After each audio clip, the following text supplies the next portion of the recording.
Tuhan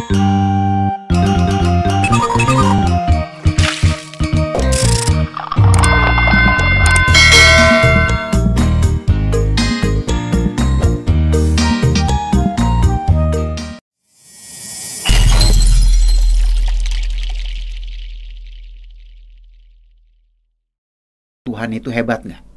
Hebat banget. Hebatnya kayak apa coba?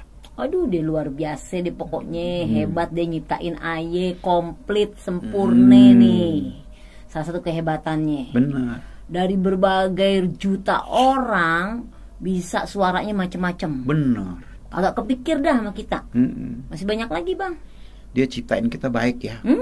Coba kalau dia ciptain hidung kita lubangnya ke atas, terus kehujanan, kelelep loh. Bisa aja sih abang. Makanya hidung kita lumayan mancung lah ya. Ya biar pesek-pesek juga masih bisa napas. Ada lubangnya di bawah nggak ke atas. Bener. Kalau terlalu mancung nanti boros napas, cepet mati. Makanya dia ciptain ya pas-pasan dah.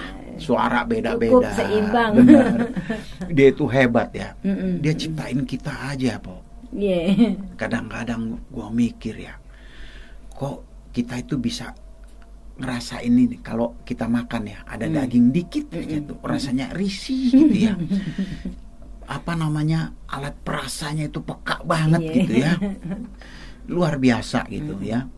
Tetapi ya itulah Tuhan. Dulu gua nggak ngerti, kadang-kadang gua ngeliat hidung di bulu hidung nih, buat apa sih pakai bulu? Ternyata itu ada gunanya buat nyaring debu.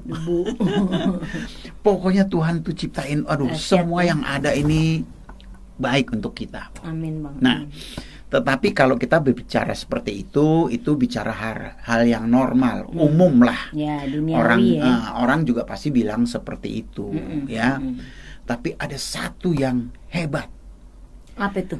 Semua agama punya Tuhan. Panggilannya masing-masing, ya. Panggilannya, dan semua agama punya ajaran masing-masing, ya. Tapi Tuhan yang kayak Tuhan Yesus itu cuma satu, Po. Bener. Kenapa itu dia? Kita renungin ya. Mulai dari lahir aja. Coba contoh ya. Mana ada sih Tuhan lahir di kandang? Kagak ada. Gue aja anak orang miskin, Po. Dulu gue tinggal di kampung, masih zaman harimau banyak tuh. Di Lampung. Rumah tuh nggak gede, gubuk. Tapi gue nggak lahir di kandang tuh. Di rumah. Di balai. Di balai. Tapi ini Tuhan, Po.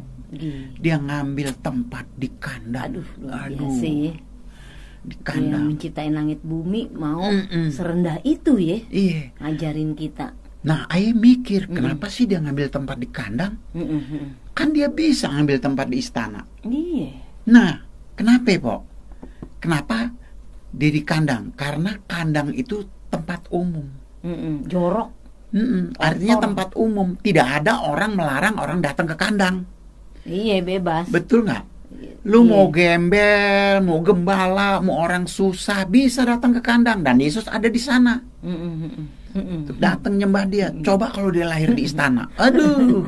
Khusus orang yang VIP. Bener. Khusus orang-orang kaya. Ya, bangsawan.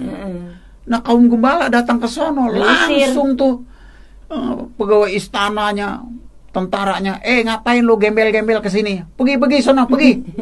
Nggak boleh dia. Ya dilarang dia. Tapi dia ngambil di kandang, satu tempat yang sangat sederhana. Luar biasa. Padahal dia biasa ya Tuhan, pengajarannya. Wah. Yesus ngambil tempat seperti itu. Nah, yang lucu, Po. Iya, apa itu? Dalam kelahiran Yesus itu ada dua kelompok manusia yang datang nyembah dia. Yang pertama kaum gembala. Kaum gembala ini adalah satu kaum budak sebetulnya. Dan mereka menggembalakan ternak bukan milik mereka sendiri, tapi milik tuannya. Nah, itu mereka. Mereka itu orang-orang yang masa depannya suram. Madesu. Tapi yang dapat kabar duluan justru mereka. Kenapa? Karena Tuhan tuh sayang orang-orang sama orang miskin. Orang-orang yang gak punya masa depan. Karena dia sanggup memberikan masa depan, Po. Amin. Itu sebabnya firman-Nya berkata, rancanganku bukanlah rancangan kecelakaan, tapi rancanganku adalah rancangan yang memberi damai sejahtera, yang memberi masa depan penuh pengharapan. Apa yang kita harapin? Masa depan, pasti orang berharap masa depan berhasil, beruntung, betul nggak? Indonesia pulih. Kalau masa depan masuk kubur ke surga, gitulah ya. Jadi semua orang tuh pasti kayak gitu, kok. Nah, itu disediain sama Yesus.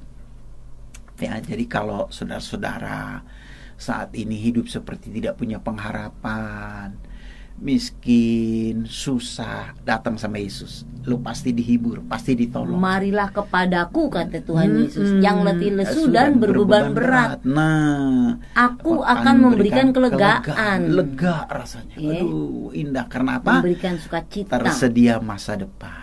Tersedia kemenangan.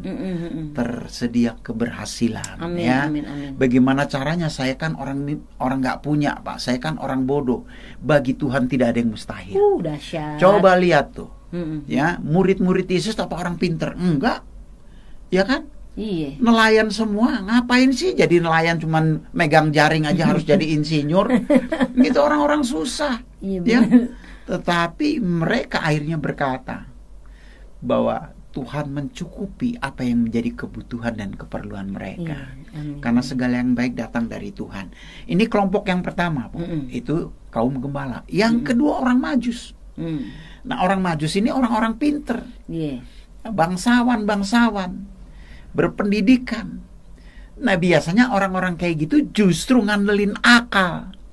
Padahal firman bilang apa? Orang benar hidup oleh iman. Iman, bukan akal. Akal mah terbatas. Jadi yang namanya iman itu ya sudah, terima Yesus dan kita mohon pimpinannya. Ya, dan minta supaya iman kita semakin hari semakin kuat, semakin teguh, membimbing kita sehingga kita menjadi orang yang benar di mata Tuhan, tidak mengandalkan akal. Benar ya.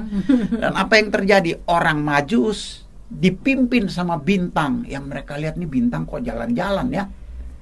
Lalu mereka ahli perbintangan, berunding, ini kayaknya bintang nunjukin kehadiran seorang raja nih, kelahiran seorang raja. Ayo kita siap-siap. Wah, bawa perbekalan, bawa persembahan yang kita tahu emas, kemenyan dan mur ya. Nah, lalu mereka jalan. Nah, bintangnya kemana bintang jalan, mereka ikut. Ke timur ikut, ke barat ikut. Sampailah di Yerusalem. Begitu sampai Yerusalem, mereka lihat istana raja. Waduh. Otaknya mulai jalan. Namanya raja pasti lahir di istana. Bener. Nggak mungkin di kampung. Tapi aneh itu, bintangnya kok malah ke Bethlehem. Di kampung. Ini raja beneran apa raja dangdut ini? Gitu. Itu dia kok. Akhirnya karena mereka dikuasai akal, mereka masuk ke istana Herodes. Tanya di sana, ternyata tidak ada bayi yang dilahirkan. Akhirnya mereka permisi keluar lagi. Untung namanya bintang itu setia, nungguin kedip-kedip. Itu dia bintangnya ke sono, yuk kita ke sono. Nah, Herodes gondok, enak aja lu nanya anak baru lahir, udah gitu pergi lagi. Tuh persembahan buat siapa? Mestinya buat gue. Dibawa lagi katanya. Kecewa dia. Lalu dia panggil tuh penggawa. Dia bilang, ada anak raja yang baru lahir. Itu bakal jadi saingan gue. Sebelum dia gede, bantai bayi-bayi yang laki-laki. Semua lu bantai.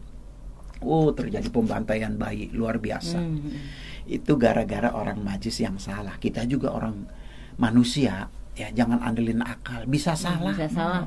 Salah langkah, jadi bener. Ya begitu ya, ngeblangsak jadinya. Andelin firman gitu ya. Bener. Jadi kayak kita nih berdua kok. Kita latar belakang beda. Lu perempuan, gua laki. Iya. Punya keinginan masing-masing, betul nggak? Betul. Warna aja kita senengnya beda. Gua seneng biru, lu seneng putih. Wah, susah ketemu, Pok. Nah, bagaimana supaya kita bisa ketemu? Ya iman. Iman kepada apa? Yesus. Apa yang diomongin Yesus kita ikutin. Hati kita ke sono. Itu pasti bisa damai. Benar. Tapi kalau gua nuntut lu nuntut gua, tuntutan kacau udah. Parah. Meja hijau larinya. Ya. Nah, jadi Kalau kita renungin, kehadiran Yesus saja udah luar biasa. Belum lagi pelayanannya. Aduh, banyak banget deh begitu pokoknya. Dia dewasa, dia nyembuhin orang buta, orang sakit disembuhin. Lazarus 4 hari dalam kubur udah jadi bangke dibangkitin. Waduh, emang bener-bener dah Tuhan Yesus itu paling hebat di antara semua Tuhan. Cuma Yesus yang paling top. Wow, luar biasa.